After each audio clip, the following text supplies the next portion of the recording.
Hi everybody. I'm so happy to be with you on this special day. May not be exactly the way we had it planned, but I'm really happy to be a part of this visual journey that we've had on this Holy Week. I just want to let you know ahead of time that at the end of this video we are going to be taking communion. So now is a good time to gather that. I know that a lot of you are not going to have the traditional things that we use for communion, the bread and the wine or the juice, but it really doesn't matter. So that is, whatever you have will work. It really just symbolizes Christ's sacrifice.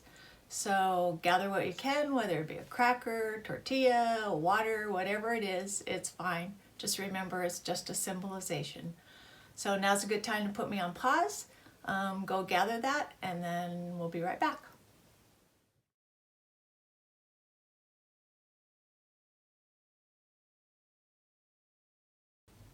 Okay, now that we're back, I want to let you know that the readings are going to be from the Voice translation, and I will be taking you through a visual journey, and we'll be starting in Matthew chapter 27.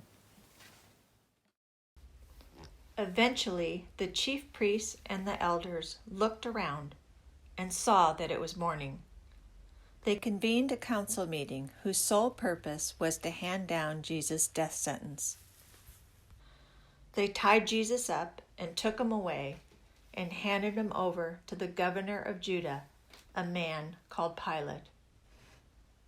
Judas, the one who had betrayed him with a kiss for 30 pieces of silver, saw that Jesus had been condemned, and suddenly Judas regretted what he had done. He took the silver back to the chief priests and elders and tried to return it to them. "I can't keep this money. I've sinned. I've betrayed an innocent man. His blood will be on my hands." The priests and the elders wanted nothing to do with Judas, and they refused to take his money. Judas threw the money in the temple, went off, and hanged himself.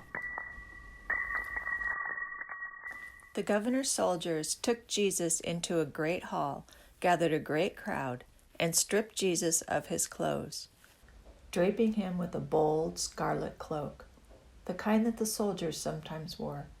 They gathered some thorny vines, wove them into a crown, and perched that crown upon his head. They stuck a reed in his right hand, and then they knelt before him, this inside-out, upside-down king. They mocked him with cattails. The soldiers yelled, "Hail, King of the Jews!" They spat on him and whipped him on the head with his scepter of reeds. And then, when they had their fill, they pulled off his bold scarlet cloak, dressed him in his own simple clothes, and led him off to be crucified. As they were walking, they found a man called Simon, and they forced him to carry the cross. Eventually, they came to a place called Golgotha, which means place of the skull. There, they gave him a drink of wine mixed with bitter herbs. He tasted it, but refused to drink it. And so they had him crucified. And they sat on the ground and watched him hang. They placed a sign over his head, "This is Jesus, King of the Jews." Even the thieves, hanging to his right and left, poured insults upon him. And then, starting at noon, the entire land became dark. It was dark for 3 hours. In the middle of the dark afternoon, Jesus cried out in a loud voice, my God, why have you forsaken me?" He's calling on Elijah. One bystander grabbed a sponge, steeped it in vinegar, stuck it on a reed, and gave Jesus the vinegar to drink.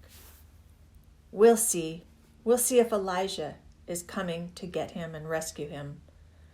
And then Jesus cried out once more, loudly, and then he breathed his last breath. But the story doesn't end there.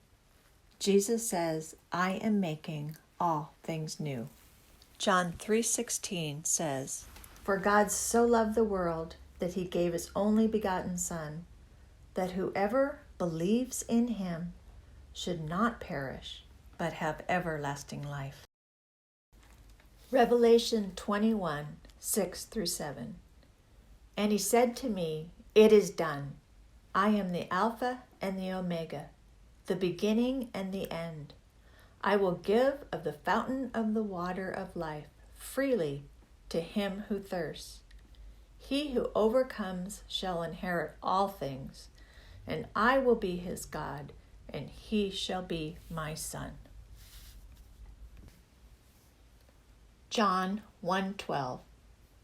But to all who did receive him, who believed in his name, he gave the right to become children of God.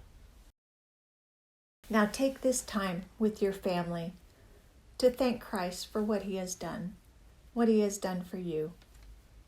Gather your family and the elements that you've chosen to symbolize Christ's sacrifice and spend this time together in remembrance of him.